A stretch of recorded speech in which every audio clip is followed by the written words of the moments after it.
August 13th, 2013. When Rose was born, she reminded me of a rosebud. And this is a picture of me with my maternal grandmother, Mama Jackie. And it was the last photograph of me with Mama Jackie. It's dated February 11th of 2013. This was the day we moved her from Aunt Carol's condo to the cougar camp at Big Cat Rescue to live with my parents. We just never had any reason to take pictures after that. Back to the story of Rose the caracal. Tiny, delicate,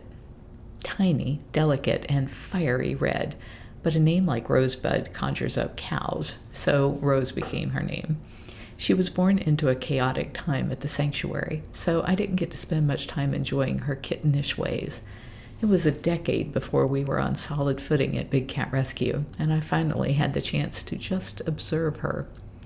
I envy the time our volunteers spend with the cats.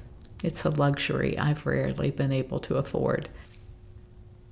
In a rare moment where no one was pulling at me to deal with a personnel issue nor answer a phone call, I walked past Jamie, who was trying to comb a knot from Rose's fur. Jamie was using the telescoping back scratcher. At first I hurried on by, but then I turned around, deciding this was a great teaching moment to show through a video how we groom the cats. It's possible to give the cats some pleasure without risking a bite or a scratch. Rose was clearly loving the good scratching she was getting in that hard-to-reach area behind her ears. I'm glad I stopped and enjoyed this precious moment in time. In just another day or two, Rose was gone. Never a boring moment. Escaped white tiger sighting. I was about 9 years old and was perched in the highest branches of the pine tree next to our home on Larwood Drive in Charleston, West Virginia, looking out toward the airport where my father was a private pilot for Governor Arch Moore. It was my favorite spot. I could see for miles across the hills and valleys. I was watching planes take off and land at long intervals. I was bored out of my mind. God, I implored, never let me be this bored again. Well, you have to be careful what you ask for, because I don't think there has been a boring moment since. Today was one of the weirder days. At 1:24 a.m., the Hillsborough County Sheriff's Office called me, apparently, but my ringer was off, so they called our operations manager, Gale, and said that a caller had been reporting a white tiger on the loose on Dyke Road, and they wanted to see if our tigers were all here. Gale did the rounds, even though we only have one white tiger, just to be sure all of the cats were accounted for. Thankfully, she didn't bother me with it and let me sleep.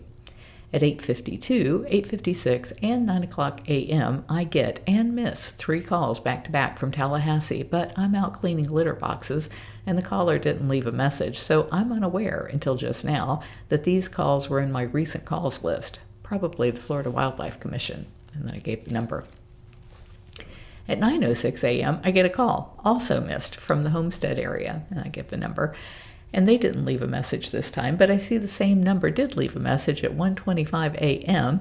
saying that they were a deputy with the Hillsborough County Sheriff's Office reporting a white tiger sighting on Dyke Road in northwest Tampa. I find it odd that a sheriff's deputy in Tampa would have a Homestead area code, so I call the real Hillsborough County Sheriff. I tell them who I am and about the call, and the captain said they did get such a call last night, but that he has no idea who called me or why they would have a Homestead area code on their phone. No one else has reported the white tiger, and we all just figure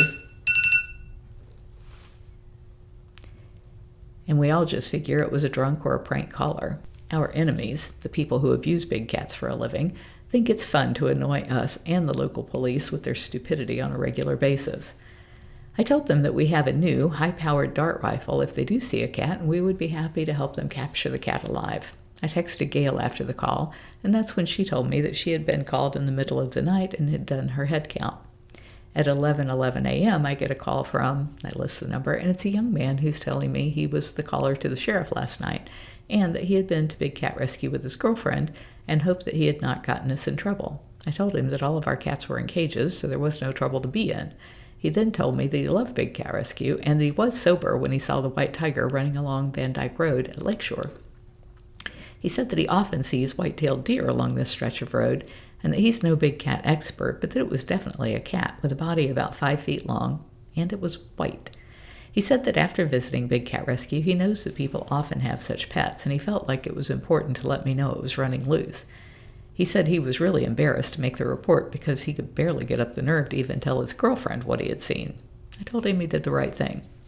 He said that he had checked the news in the morning, fully expecting a huge media blitz all over the discovery of a white tiger, but was surprised that no one else seems to have seen the cat. I told him that it's pretty hard for a white tiger to hide, but if the owner knew the cat was out, maybe he'd managed to round it back up.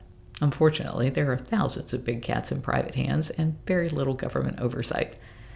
Curiosity got the better of me, so I called the Homestead number, and the person who answered was not a Hillsborough County Sheriff, but rather runs a seedy little roadside zoo called Everglades Outpost, where they have been known for their cub petting display.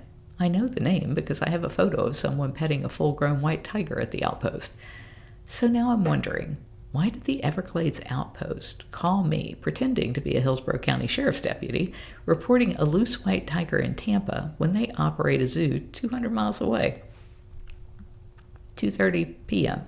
A few hours after reporting this to USDA and the Florida Wildlife Commission, my inspector says the sheriff's office will often mask the area code of their cell phones, and it's likely just a coincidence that the number on my phone matches the Everglades Outpost. Apparently, there were 9 Hillsborough County Sheriff's Office deputies, 1 helicopter with 2 occupants, and 3 Florida Wildlife Commission personnel involved because of this crazy call. A huge waste of taxpayer dollars, and yet another reason why the U.S. needs to ban the private possession of big cats. Not that there was a privately owned cat involved, but if it were not such a likely scenario, there would not have been such a huge number of people and resources called into action. This was my response. Dear blank, when I made these screenshots, I see what you mean. The sheriff's office number is, and I gave it, so perhaps it's just a coincidence that the fake area code 305 attached to that number would just happen to be a place, Everglades Outpost, 200 miles away with a white tiger petting scheme. What are the odds of that? Okay, so it sounds like this was all just because of some local report. That is a lot less suspicious to me then. Here are the screenshots of the calls. I can't figure out how to save the voicemail to send to you, but if that really was a Hillsborough County Sheriff's deputy, then you probably don't need it. 5:18 p.m. A frantic woman calls and asks if I can tell her the name of their local big cat rescue, because there are 2 black saber panthers under a bridge in Burbank, California. Is there a full moon?